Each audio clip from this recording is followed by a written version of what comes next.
Well, welcome to another STEMversation brought to you by Prairie STEM. I'm Robbie Jensen. And I'm Jeff Ingram, and we're excited to have you with us today. And today our guest is...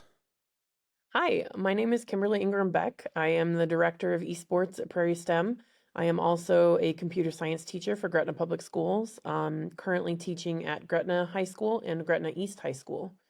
I am also the Esports Director or coach at Gretna East High School and Vice President of the Nebraska School Esports Association. Wow, sounds impressive. I'm excited to be here. Thanks for having me. We're excited to talk about esports. It's such a rapidly growing population of students that we're supporting now with esports, and just kind of talk to us about how you got into esports, especially on the coaching side and bringing it to Gretna, and some of the things going on with esports at Prairie STEM. Yeah. So I brought a student with me to present at a local conference called the NETA Conference, Nebraska Educational Technology Association. And there was a session about esports, and the student that I brought actually was a streamer making money from, I want to say Harry Shave Club, but he was sponsored to stream on his own. And so he was really excited and wanted to go, but I wasn't able to attend the session. I was helping out with another session. So I told him to go and report back what he found, and he was all excited and just said, "We got to do this, we got to do it." So I went and talked to the people after and kind of learned a little bit more about it and was like, yeah, this is pretty cool. So I went back to my district tech person and I was talking with him, and he said, yes, let's do it. And he called the superintendent on the cell phone right then and there and said, this is something I think we should do. And the superintendent was like, I don't know what it is, but sure, we'll go for it. So the district gave us $6,000 and we bought parts and assembled. I had our tech club at school assemble 6 gaming PCs. This was prior to COVID. The prices have gone up a little bit since then and things are harder to find, but that's how we got started. And it's just exploded from there, and gotten really, really awesome programs now. As far as Prairie STEM, it was something that Alan and I were kind of talking about, and things had just shut down for COVID. And he thought this was a really great time to get people involved because kids are shut in at home and not able to do anything. So let's give them something to do. Let's give them some tournaments so that they can, still interact with other students, even though everyone's in their own homes. Nice. Awesome. Can you tell us a little bit about the Gretna esports team? It looks like you're wearing a jersey. I am. This is the Gretna East esports jersey. So we have a griffin head here, kind of swooping around, and then Gretna East here. And we have our griffin logo on the side here. Go and on Griffins. the back, it says Coach Ingram-Beck. And Shadow Dragon is the gamer tag I've picked for my coaching games. Awesome. Yeah, go ahead. What can you tell us about the state of esports in high schools in Nebraska right now? It is rapidly growing. We are behind the coasts, but it is rapidly growing here in the Midwest. When the Nebraska School Esports Association started, I want to say this is our 5th year. There were 13 schools, Gretna being one of them. This year, we have 3 seasons offered now, and for this first season, there are 88 schools participating across Nebraska, with more set to join in the fall or in the winter and more in the spring. Wow, that would be exponential growth, I believe. Yep. Every single season gets higher. That's awesome to see that growth. How do you explain esports to those that are like, well, it's just video gaming? Like, I mean, I hear people say when my sons are video gaming, like, oh, they're just video gaming, they're wasting their time. How would you explain esports to that audience that's like, I just don't know that our kids should be gaming all the time? I actually have had this conversation quite a few times with parents. And so it is definitely not just video gaming. If anyone, especially parents, has concerns about that, I invite them to come in and listen to the kids play. It is very much a different situation than the kids playing at home. I actually had a mom come on a trip where we played at Scribner Snyder. They hosted a tournament, and the mom said, "I don't know who this kid is. This is not my kid. He's so well behaved while he's playing." And I was like, I don't know that that's a good thing. That he clearly doesn't act like this at home. But so it is competitive video game playing. We focus on cooperative competitive video games, where there is students are relying on their teammates to complete the matches. We also are secretly helping these students work on soft skills. I love I kind of use a phrase where I say they're developing strategic thinking, problem solving, critical thinking, split-second decision-making skills, communication, leadership skills, all in the guise of playing a video game. So they think they're just playing a video game, but what they don't realize is that all of these skills are getting worked on at the exact same time. A Trojan horse model. Yes. Gonna sneak it in. In addition to that, it is, I can't say for certainty that it is the fastest, but I want to say it's the fastest growing sport out there worldwide. Every major sporting company has picked up on this trend, and most, if they are not, if they don't have a pro team, they at least have a video game. So think of NBA 2K, Madden, FIFA. The U.S. soccer team has a pro esports team. The U.S. Army has an esports team. Everybody out there, NFL has an esports team.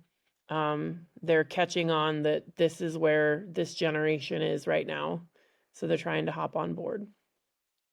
Can you talk about some of the benefits financially that Absolutely. students might get from esports? Yeah. So as I mentioned, my student who helped us get started, he already was making, I want to say $500 a month just from streaming, playing video games, and from Harry Shave Club. He might have had another one too. I don't remember. But that is one way that students could get income. But another one is through scholarships. I have had multiple students go to scholarship or get scholarships to go play collegiately. And actually my varsity Overwatch team, we went and did an in-person tournament called the Mage Tournament over in Council Bluffs. And there was a college, they were recruited by every coach there. They were the only high school team amongst all collegiate teams. And they had an offer right then and there. The coach offered each and every single one of my students a $20,000 scholarship to go play for them. Wow. So That's just amazing. heard from another coach that their student got a full ride last year to Bellevue University to go play. So it's a Wow. legitimate way to pay for school. Nice. For sure. And the skill sets that they're building and everything are just awesome. I love how you're sneaking those other skills in there, all those intangible things that every employer is looking for now too. And they want their employees to be able to come with that critical thinking component and that teamwork ability. It's awesome. Yeah. So you mentioned your student was streaming. Is that the same as shoutcasting, or what is shoutcasting? Excellent question. So it can be done by the same person, but it requires a lot of knowledge and skills, as well as comfortability on the software and hardware. Streaming is just, it doesn't have any game knowledge necessarily. It's just showing so hopping into a game from a spectator role and setting up the software. We use OBS. It's an open source free software. And so we use that and stream it to our Twitch channel and our YouTube channel and Facebook. And shoutcasting is commentating. So a streamer can do that, but the streamer may also need to be, adjusting the audio levels for the stream, or, putting different slide titles up if there's a pause, running sponsors. Whereas the shoutcaster is just kind of explaining the game, kind of talking about, the characters, talking about the mechanics of the game, talking about, what's going on. So it is two different roles. It can be done by the same person, but probably should be done by multiple. Very cool. So for that parent or community member who might be listening to this podcast right now, and they're saying, wow, I've got a kid at home that could greatly benefit from this, what's their next steps? How could they start to look for some opportunities out there? School definitely is a great way to go. Talk to your kids' school, see if it's something they can do. The Nebraska School Esports Association is actually grade 7 through 12, so even middle school students can still participate. Even then, we're starting here in Gretna elementary school Minecraft matches. It's really not a formal tournament setting at all. It's just getting kids playing and start working on those soft skills now, so that when they get to high school, they'll have, they'll be pretty well set off. But so you can even just do like an after school gaming club to get kind of ready. Otherwise, Prairie STEM hosts a different tournament every single month, and we have a whole bunch of tournaments coming up that I'm looking forward to. We have just in a little over a week, we have actually a little over a week. Yep. We have a Rocket League tournament coming up that is a 3-person team, and it's basically cars playing soccer. So that one's a fun one to watch. We also, in November, will have a Halo Infinite tournament. I grew up playing Halo in high school. It was really big. So in college, we'd have, I was a trumpet player also. I still am, actually, not was. But we'd have trumpet Halo nights where we would get together at my friend Jasmine's house, and we'd connect our Xbox consoles with Ethernet cords. And we'd have like 4 different TVs across her living room and kitchen. And we'd just play with each other. So Halo's an oldie and a goodie, but they just brought out a newest version of the game called Infinite. So we'll be doing a Halo Infinite tournament in November. Then we're going to try Minecraft Bed Wars in December. Then in January, we'll do Fortnite box fights. In February, we'll do Valorant Deathmatch. That's where you have 2 characters play against each other rather than the normal 5-person Valorant game. March will be Rocket League again. April is a Minecraft build tournament. That's where the students are given a specific design challenge. So for example, one we've done is castle with a moat. And so students have 90 minutes to build a castle and add a moat, and then they can add anything else they want to with that. So it's really cool. And then in May, we're going to do an Overwatch deathmatch tournament. So a lot of games coming up. I think the diversity of the games is so awesome too. I mean, you have something really for a lot of those different students, like different interests and all of that. You talked about like multiple seasons. Like, is a season based on a game, or what does a season look like in esports? Yeah. So the Nebraska School Esports Association has 3 seasons. They are all 6 to 8 week long seasons. And then there will be playoffs after the 6 to 8 weeks. So for fall, the Nebraska League is offering Valorant, which is a 5-person team. Super Smash Brothers Ultimate, which is, we do 2-team or duo versions, and then Clash Royale, which is a mobile phone game, and that we have 3-person teams. In the winter, which will start around December, we're going to have Mario Kart, which is a 4-person game, and Overwatch, which is Overwatch 2, excuse me, which is a 5-person game. Then in February-ish, we'll start our spring season, which will be League of Legends, which is a 5-person team game, Rocket League, which will be 3 people, and oh my gosh, I just forgot, Fortnite. There we go. That's the other one.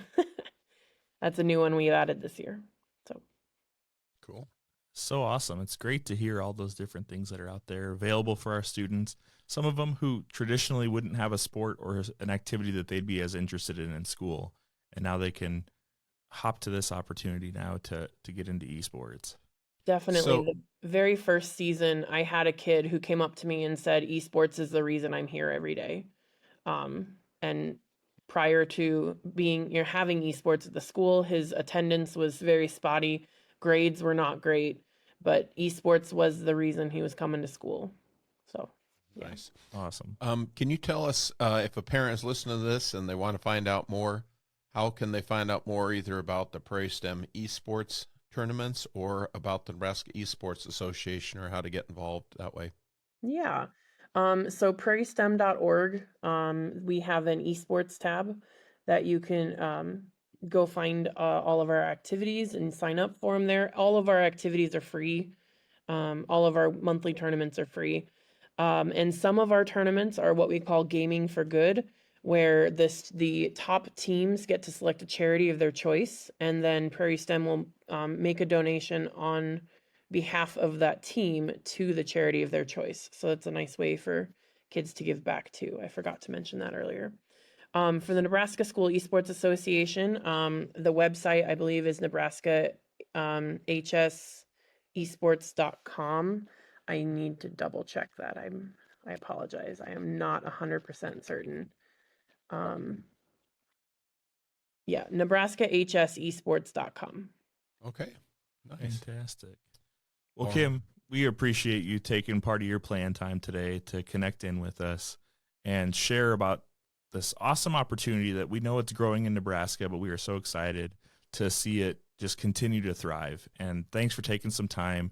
Thanks for helping that one student who said, I think we need this, and helping them move forward. Yeah. We really appreciate your time today, though, and thank you so much. Yep. Have a good day. Yeah, thank you. Take care. All right.